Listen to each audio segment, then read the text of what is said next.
Mejor Hablemos.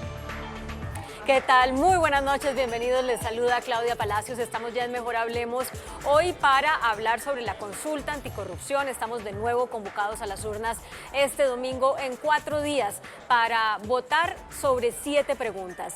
Una de las promotoras de esta consulta es la senadora del Partido Verde, Angélica Lozano. Bienvenida. Un gusto, Claudia. Gracias. Bueno, hay mucho pesimista sobre la posibilidad de lograr el umbral, porque son 12 millones de votos por pregunta y además que cada pregunta tenga el 50% más uno de los votos positivos. ¿Ustedes qué información tienen internamente para estar optimistas? Pues es un desafío enorme. No hay cómo comparar ni prever nada porque nunca se ha hecho una consulta popular. Esta surge porque el Congreso ha aprobado en los últimos 25 años que no se autorreforma y que no está dispuesto a jugar con sus intereses. Por eso surge, y esta es la oportunidad, que el domingo, votando 7 veces sí, la gente le ponga tate quieto al abuso de poder y a la corrupción.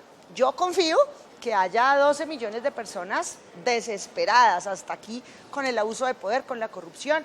Esto no es una varita mágica, esto hace 7 ajustes institucionales, 1 de equidad y 6 puntos que controlan, que impiden, que blindan los caminos para que o se le meta la mano a la contratación y además abre las ventanas del Congreso y de todos los electos para que la gente tenga más poder.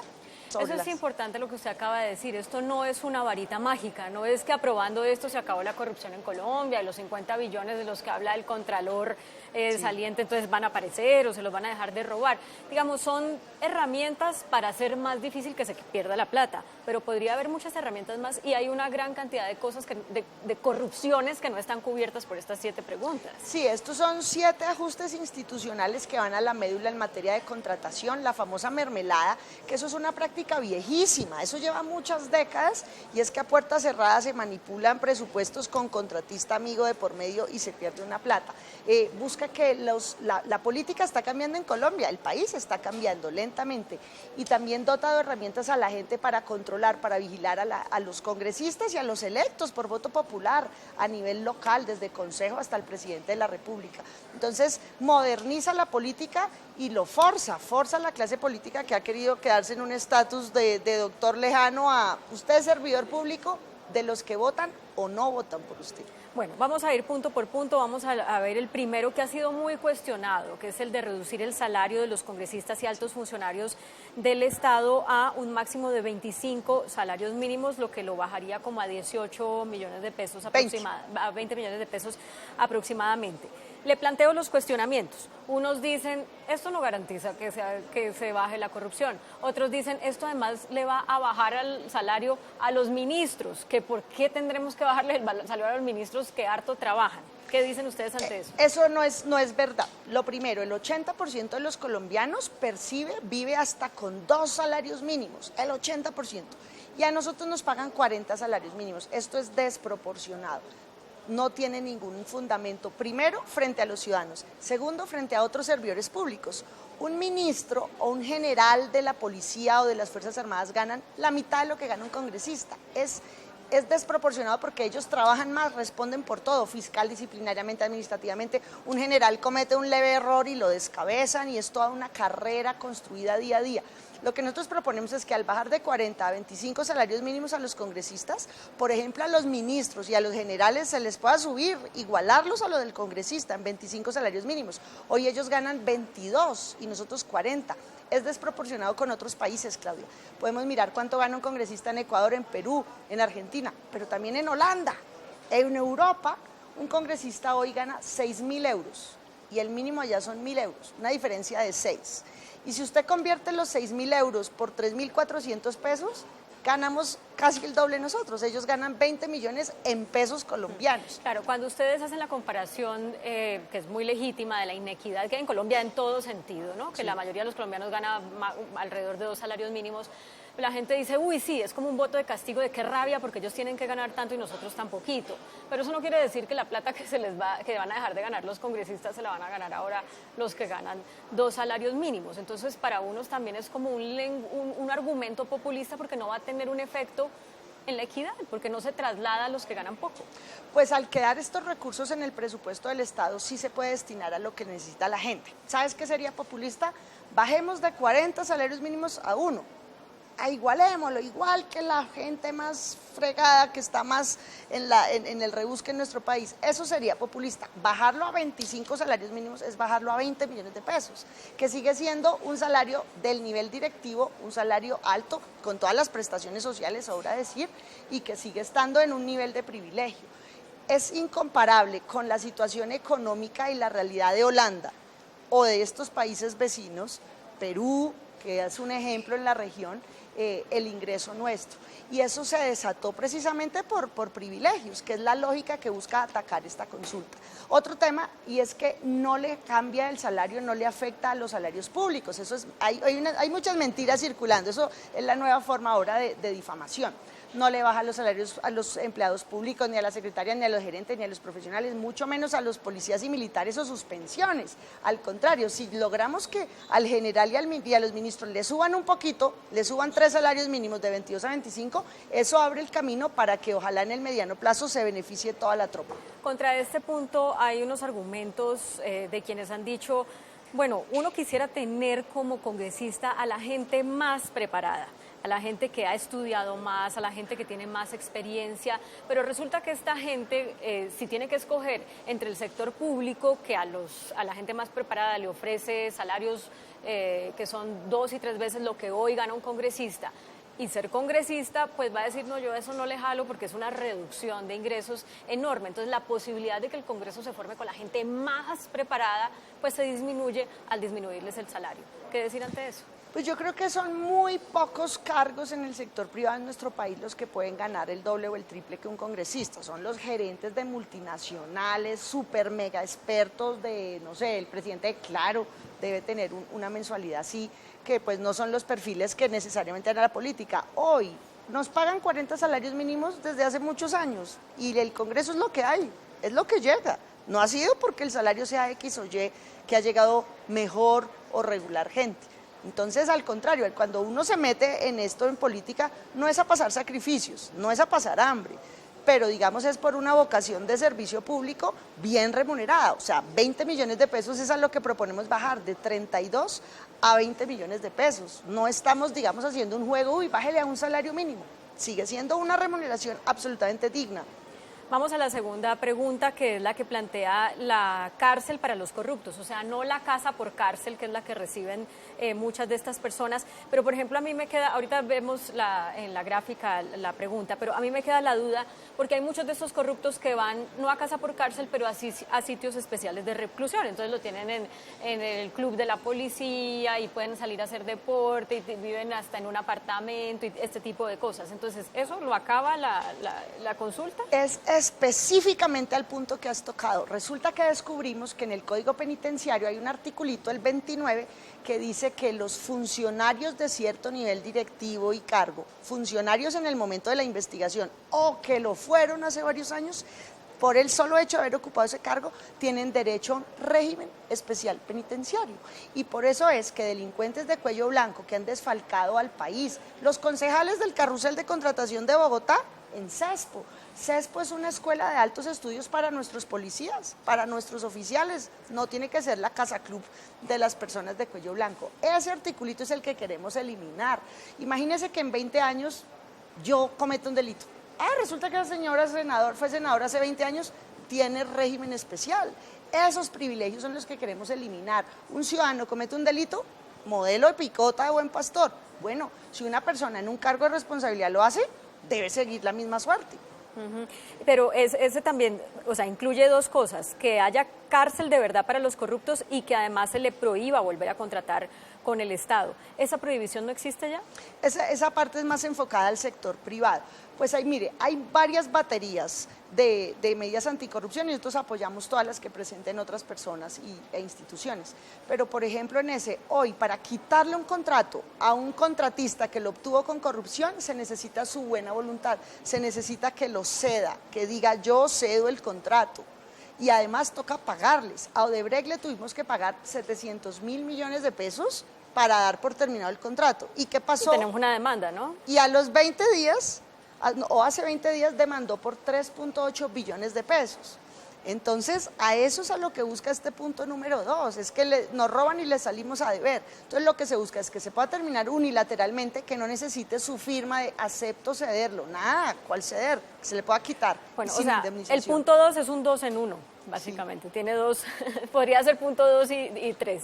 Sí. Bueno, vamos al punto 3, que es el de los llamados pliegos tipo. Los pliegos tipo ya existen a nivel nacional.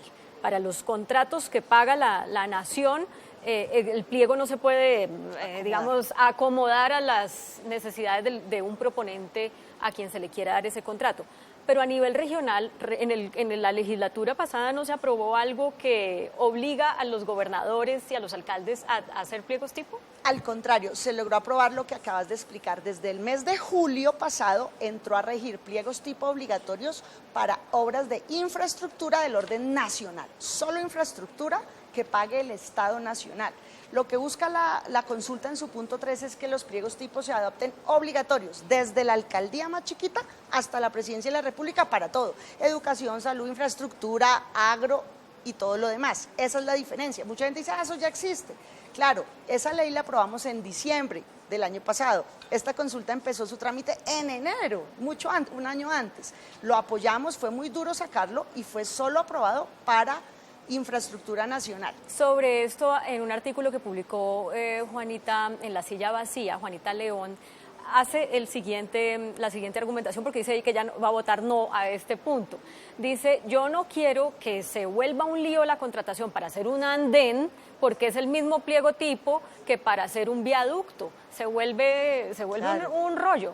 Eso ¿va a pasar o no va a pasar si gana este punto? No, si se aprueba la consulta, este punto específicamente al implementarse, pues tiene que prever todas las variables. Una cosa es un pliego tipo de un municipio de 20.000 habitantes y otra cosa es el de una capital y otra cosa es el de un viaducto, ¿sí? Una cosa es un puente peatonal, otra un viaducto. Entonces, por supuesto que esto implica estandarizar los formatos. ¿Para qué es el pliego tipo? Para que no se roben la plata, para que no leen el contrato al amigote, pero lo que implica es estandarizar en su gama, en su nivel. O sea, va a haber una variedad de pliegos tipos según el tamaño y el objeto de la contratación. El objeto, el monto y el mismo municipio. Que eso va a ser objeto de un proyecto de ley que debe ser aprobado por el Congreso si este punto gana. Claro que sí, y que les cuento, lograr que lo que ya existe, solo infraestructura a nivel nacional, fue un parto. Eso prácticamente estuvo hundido. Mérito al ex vicepresidente de Colombia, el señor Vargas Lleras, apoyamos su proyecto, pero lo quisieron hundir. Las mayorías en el Congreso tuvieron más muerto que yo ese proyecto y lo logramos. Entonces aquí lo que se busca es que sea para todo.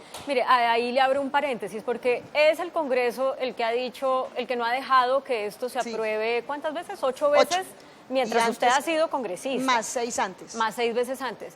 Pero los vimos a ustedes en un video salir con Rodrigo Lara de Cambio Radical, Luis Fernando Velasco del Partido Liberal, bueno, ustedes de los Verdes.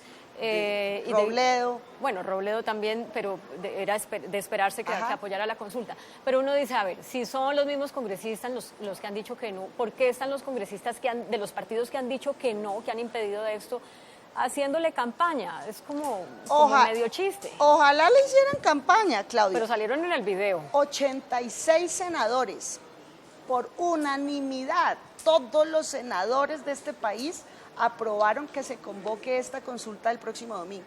Esto no fue una cosa de 5 congresistas del Verde.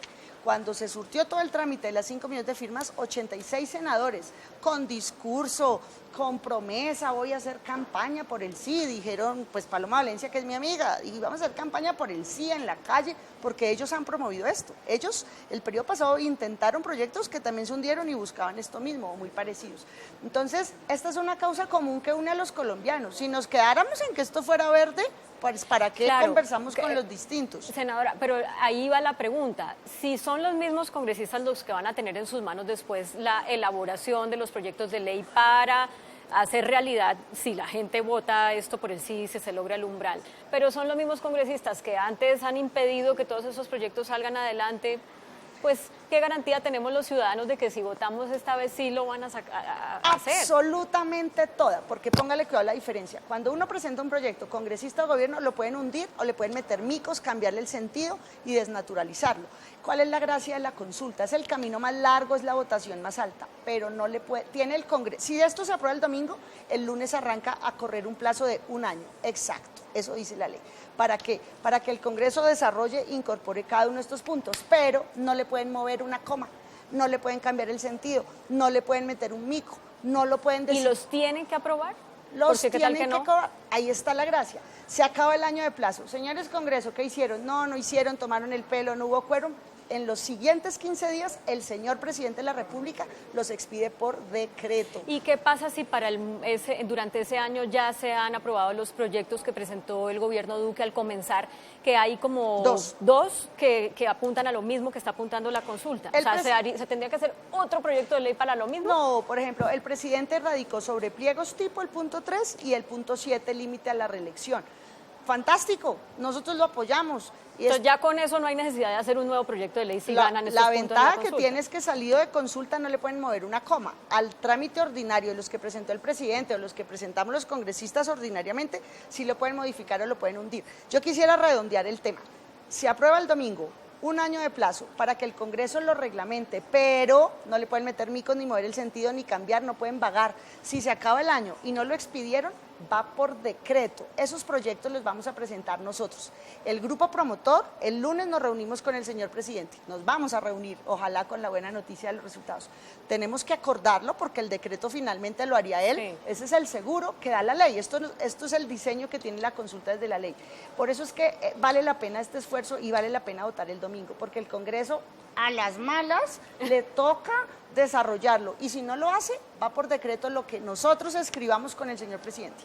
Angélica Lozano, senadora, esto de hacer es el 1, 2, 3, 4, el cuarto punto, los presupuestos, discutirlos en audiencias públicas, suena a muchos como, uy, qué cosa tan engorrosa. Imagínese uno discutir el presupuesto nacional, si es difícil en el Congreso, ¿cómo será en audiencias públicas con todos los ciudadanos que quieran participar? Y además, el peligro que se corre en que los opositores, los que perdieron en las elecciones, se hagan muy visibles en las consultas públicas para no dejar gobernar al que ganó por mayoría. ¿Sobre eso qué decir? Este es un punto, mi favorito. Ahí le cuento, este cambia todo, este cambia la política. Hoy hay 40 billones de pesos del presupuesto nacional que van a las regiones que se deciden a puerta cerrada, sin reglas, sin acta. De allá es la tal mermelada, allá. ¿En qué consiste? Algunos políticos extorsionan al Congreso, al presidente, al gobierno, lo extorsionan, lo chantajean. ¿Quiere que le apoye la tributaria? Póngame esta partida para tal vía en tal lugar del país, con este contratista debajo de la mesa, y se roban una parte. El presupuesto hoy lo aprueba el Congreso en partida global, es decir, 15 billones para educación. ¿Para qué? ¿Para primera infancia o para universidad? ¿Qué es lo que propone el punto 4? Que el Planeación Nacional y el Ministerio de Hacienda le dicen a cada departamento, para ustedes en su región hay tanta plata. Y estas son las metas del Plan de Desarrollo Nacional. Nada de creatividad e ideas. No, ya está el Plan Nacional de Desarrollo. Con eso, información, en los departamentos se hace una audiencia pública a la que quienes van, los congresistas, los concejales, los alcaldes, el gobernador, el tiempo, Bogotá cómo vamos, los ciudadanos que quieran ir.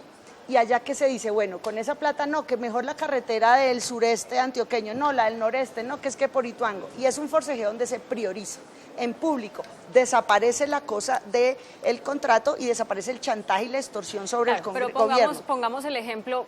Uno vota por alguien y porque conoce el plan de gobierno y dice, pues yo quiero que esto sea lo que se haga. ¿Por qué me toca después, cuando hay que debatir al presupuesto, ir a defender mi voto para que sí se haga lo que él propuso en campaña frente a todos los que perdieron, que van a ir allá a tratar de cambiar el plan de gobierno, dificultando la aprobación de las propuestas del que ganó? No se cambia el plan de gobierno porque por eso dije, departamento, en este caso Bogotá, para ustedes son 5 billones y estas son las metas del Plan Nacional de Desarrollo, no creatividad, no ideas nuevas, el Plan Nacional de Desarrollo. Pongamos el ejemplo del metro de Bogotá, ¿no? Digamos, que a Peñalosa le tocara ir, independientemente de que uno esté de acuerdo o no con el metro elevado, subterráneo, lo que sea, que a Peñalosa le tocara esto de las audiencias públicas, no moviliza Petro toda su gente para impedir en una audiencia pública que el presupuesto se use en el plan del metro elevado? No, porque resulta que esto solo habla del presupuesto nacional de inversión regionalizada, no habla de los proyectos especiales, ni de las regalías, ni del sistema de transferencias. Una cosa es que puedan asistir ciudadanos, otra cosa es que ellos no votan, los ciudadanos no votan. Lo que va a haber es toda la tranquilidad o la información abierta para que el Bogotá como vamos y todas las organizaciones pro Bogotá, los académicos y los ciudadanos sueltos que quieran ir y que tengan tiempo. Yo creo que nos equivocamos en escribir participación ciudadana y lo confieso, audiencias públicas, porque ¿qué es lo contrario? Hoy esa puerta cerrada tomando tinto o whisky el ñoño de turno, cuadrando con el ministro, o me da esta partida y eso de break, porque ya vimos que le dieron platica.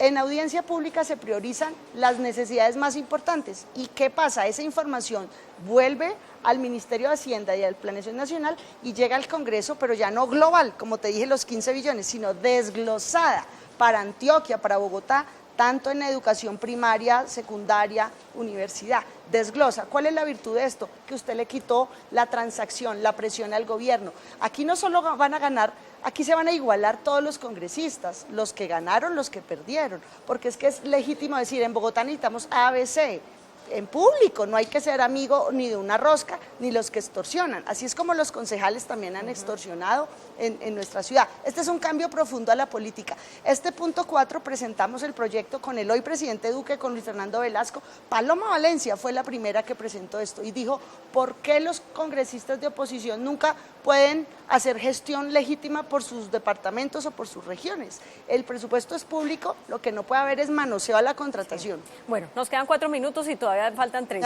El 1, 2, 3, 4, quinto punto. Los congresistas deben rendir cuentas sobre su asistencia, su votación, su gestión.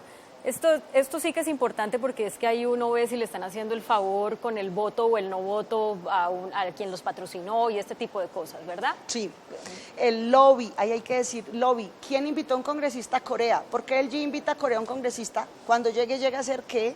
¿Sí? Eso es gratis. ¿A quién postula un cargo? Porque cuando un funcionario comete un error nadie lo conoce, pero allá lo ponen para que facilite cosas a los amigos y grupos políticos. Les doy un ejemplo, yo fui congresista por Bogotá los 4 años pasados, Aida Merlano lo era por Atlántico. Cuando la capturaron, yo vi en la televisión y dije, ¿quién es esa señora? Tuve que buscar Google Foto y preguntarle al portero del salón dónde se sentaba a ver cuándo habló. Nunca habló, nunca presentó un proyecto, un debate, una ponencia, nunca. Pero ya vimos cómo se hizo elegir a punta de plata. Cuando ustedes tengan la información sobre qué hacemos, cómo votamos, a dónde, en tiempo real, desde su casa, sin derecho de petición, ustedes pueden descubrir congresistas fantásticos de todos los partidos. Si fueron solamente a calentar el puesto. Si calienta el puesto. De Aida Merlano. Y pueden identificar, ve, a mí que ese partido me cae mal, mire los juiciosos que hacen, ve, este que supuestamente me gustaba, qué paquete. Eso cambia la política porque le da todo el control a los ciudadanos y los políticos se ponen a andar derechito. Claro. Siguiente punto, deben presentar su declaración de renta o si no, si se encuentra exagerado su patrimonio, se someten a extinción de dominio hasta en 4º grado de consanguinidad. ¿Eso no existe ya? Pues la Fiscalía tiene la capacidad de buscar redes de testaferrato, esa capacidad existe. ¿Qué es lo nuevo? Que sean públicas 3 piezas que hoy son confidenciales 2 de ellas. Una mentira que dicen contra la consulta, eso ya existe, el registro de bienes y patrimonio existe, ese formato está desde hace 20 años, todos lo llenamos, pero es secreto, confidencial, privado y reservado. La propuesta es hacer público, eso que ya existe, pero es secreto, hacerlo público. Hacer pública la declaración de renta, que hoy es completamente secreta, hoy es confidencial, solo la publica el que quiere. Y tercero, los conflictos de interés. Si mi papá vende motos, importa motos, es necesario que sea público, porque después voy yo y meto la mano y ayuda para, no sé, una exención de impuestos a las motos, pues mi papá va a vender más. Entonces, eso se forma un círculo virtuoso de información, con cuánto entra uno y con cuánto sale, pero también viendo la potencial red de testaferros, que son por lo general la familia o los socios de hecho o derecho. El último punto de la consulta suena muy atractivo, limitar a máximo 3 periodos la participación en cargos de elección popular, que sería Congreso, asambleas Cámaras, y consejos, pero no presidencias ni gobernadores ni solo corporación, alcaldías. Colectivo, porque ya no existe la reelección inmediata. Bueno, eso suena atractivo, como decía, pero también uno dice, bueno, pongamos, Angélica Lozano, este es su 2º periodo. usted ha hecho una gestión buena, la gente la quiere, subió en votación, está construyendo su carrera política. Entonces resulta que listo, termina este, vaya a hacer otro y le va súper bien. ¿Por qué los colombianos tenemos que prescindir de Angélica Lozano después de 3 periodos si lo ha hecho bien? Porque nadie es eterno en el mundo ni imprescindible, es una obstrucción y un tapón a la política que la Angélica, que se cree pues buenísima, se quede 30 años ahí, porque no solo estoy bloqueando a otra gente, cuando uno se queda tanto tiempo, pierde este entusiasmo o deja de aportar lo mejor de sí y termina además es quien sabe defendiendo qué intereses. No quisiera ofender, pero ¿cuál es el legado? ¿Qué ganó la patria con que el senador Gerlain fuera 52 años senador? Hay gente buenísima, Navas, Talero, Robledo, claro, pero por uno de ellos hay 1000 de los otros. 12 años es un tiempo a estas alturas suficiente. no hubiéramos podido tener a Robledo ya, porque él ya lleva más de 3 periodos. Cierto, cierto. La buena noticia para los que votan por Robledo y por Uribe y por todos es que una vez aprobado, pues esto empieza a regir, así que tenemos Robledo por otros 12 años y al senador Uribe por otros 12 esto años. riges a partir del momento en que es aprobado, empiezan a contar los 3 periodos. No puede ser retroactivo, no podría ser retroactivo. Bueno, se me acaba el tiempo, pero última pregunta, ¿y si no se logra el umbral? ¿Qué? Pues miren, esto surgió, y hago señal de llanto, resulta que el Congreso dijo no, y ese era el plan A. La consulta es en el plan B. No hay plan C, Claudia, porque estaría como la llave tirada al mar. La clase política nunca ha hecho estos cambios, por eso tenemos una oportunidad de oro entre distintos, por encima de las diferencias conservadores, liberales, de todos los partidos, los del Centro Democrático, del Polo, ir a votar, a imponer esto. Este es un llamado, surgió de verdad como por la impotencia. Llegamos al Congreso y no dejan ni siquiera discutir estos cambios, no los dejan hacer. Pero esto es lo que cambia la política, ajusta instituciones para mejorar lo público y el país tiene, la sociedad tiene la palabra el domingo. Entonces los invito a votar, ojalá 7 veces, pero si no las que usted decía. ¿Me deja decir algo de las mentiras? Pero rapidísimo. No coma cuento, no coma entero, no, esto no le baja la pensión a nadie, ni el salario, solo a los que nos ganamos 40 salarios mínimos, solo a nosotros nos lo baja. Falso que nos van a pagar un peso de reposición, eso ha sido infame. ¿Por qué creen que esta campaña no tiene publicidad? Porque no hay plata. Por eso no tenemos ni para radio ni para televisión. Sí tenemos, por fortuna, estos espacios informativos. Así que no se deje engañar, no se deje asustar. 0 pesos. A nosotros no nos pagan nada. Tuvimos que hacer vaca para hacer estos volantes. Bueno, es Angélica Lozano, senadora del Partido Verde.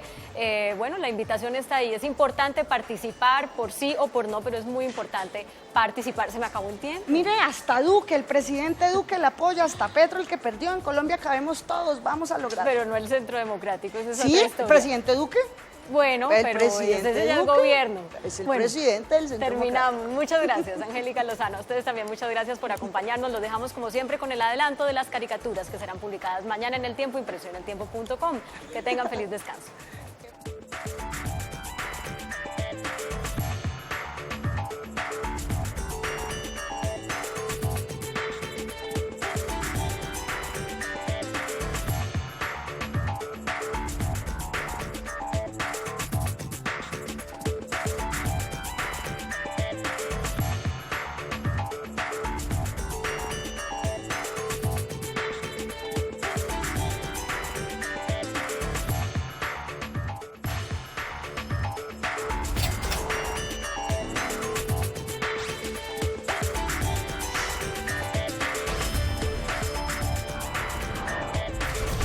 Mejor hablemos.